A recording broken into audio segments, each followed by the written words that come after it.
as this year is coming to a close, we've seen a lot of food trends over the course of this year. Some good, some bad, some maybe we can never see again. So I wanted to get your opinion on some of them. First one, espresso martinis. Are espresso martinis really martinis? Because from my understanding, martinis are supposed to have gin or vermouth in it. It has neither.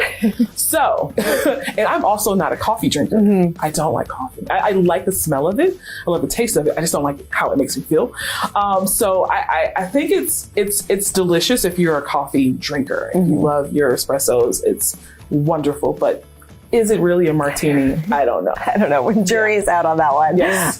Over the top charcuterie boards. Yeah. Are you on board with that? Oh, for sure. I get to the point where we make grazing tables. My mom, I used to have a supper club, and my mom would help out that supper club, and she would make huge charcuterie grazing table things. And it's just, I think it's such a good way to bond with your guest or whoever you have if you're entertaining. It's just a really great way to kind of get the conversation started, because everyone's picking over things, and it gives you a variety of your different cheeses and your meats. I'm all for it. I even get to the point now where I'm loving to see the sweet boards with the cream cheese. And now the butter might have been a little too the butter boards were a little insane. I just kept thinking about my arteries and stuff. I'm guys, come on, the butter. But cream cheese and the peanut butter charcuteries have been really, really cute. So I'm all for it. All for it. Alternative milks like oat milk, camel milk, things like that. I am all for it because,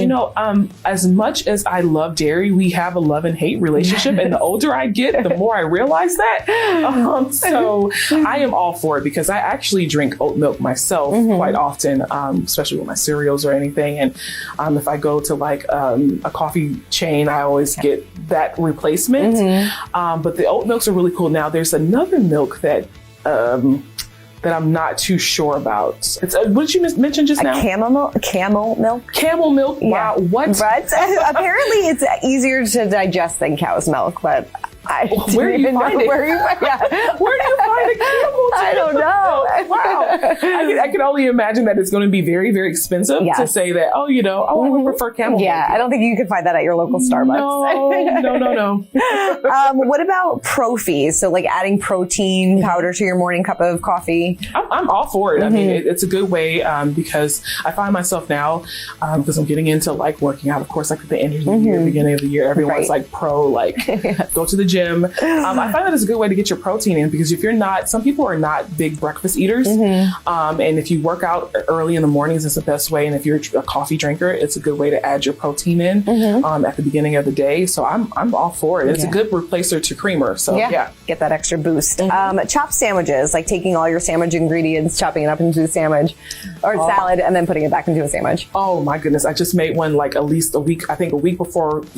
A week before I went for my other trip, I made it for me and my fiance. I love those sandwiches. I don't know why I was so late to the game. It took my my hairstylist actually on set, and she said, I've been watching this TikTok. These people are making sandwiches that are chopping up. And I'm I lived in Jersey. I should know about chopped sandwiches. And she's like, you got to do one of your own. And so I actually did one on set, and I put it on my Instagram. And I got different, I got salami and turkey and ham and Swiss cheese and cheddar cheese and lettuce and pepper and what else are you? Banana pepper. And I made a nice little light Dijonnaise dressing to toss it in with a tomato. Oh, it sounds so good. I'm starving now. Me too. I haven't had anything to eat. So it is so good. And I would say toast your bread just a little bit so it can kind of soak up some of that moisture. So good. Chef's kiss, right? Yes. Kombucha bars. I am for kombucha. I love it because it's a great way to improve your gut health. But to go to a bar and actually I don't know. I'm not sure about that. I'm not sure about that either. Yeah, just leave bars to the alcohol. Right, totally. And then tinned fish like sardines and anchovies. grew up on it. Yeah. I grew up on sardines. My grandmother would open up a can of mustard sardines and mixed it. And she mixed it up with like grits and things of that. And like, she always tells me, because we live in like a hurricane zone. So she says, you never know when there's a hurricane coming. You got to keep your tuna and your sardines on hand. So like the lights are out and we're eating sardines.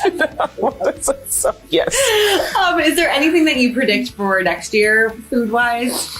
Ooh, it's so hard because, you know, it's so funny that I find that trends that are like things that are trending are things that we were doing a long time ago. So I'm seeing a lot of people getting back into the kitchen. And I think I saw a lot of TikToks and hashtags about dining alone. That's a really thing. That's a big thing now, like solo dining, like, because, you know, back in the day, we've always thought that, you know, going out to eat meant that you had to go with people or go with a date or something. Like eating alone is just weird to see someone sitting at a table by themselves. It's not weird at all. It's not weird. Oh no. It's very relaxing. It is. It is. It's like I could just focus on my food and not have to answer this question. In 2024, we're going to have like this revolution of like, hey, it's okay to dine alone. Yeah. People are going to set up their little tripods and kind of like, you know, film themselves eating alone. And I'm such a big advocate. Yeah, of that. I'm all for it too. Was there any like big food trend that like totally failed this year that you saw on social media? Oh gosh, I saw a few things. You know, it's so funny because you never know when people are doing things to troll or this is like that's really, true. Yes, it's the dump and bake things. It's like pouring the like orzo pasta into a dish and like dumping like cheeses and things and just baking it off. And I'm like, I don't know about this because like it just I saw one recently with like cornflakes and sour cream, cheddar cheese. Canned meat and like canned chicken and mixed together, and they baked it off, and it did not look appetizing at all.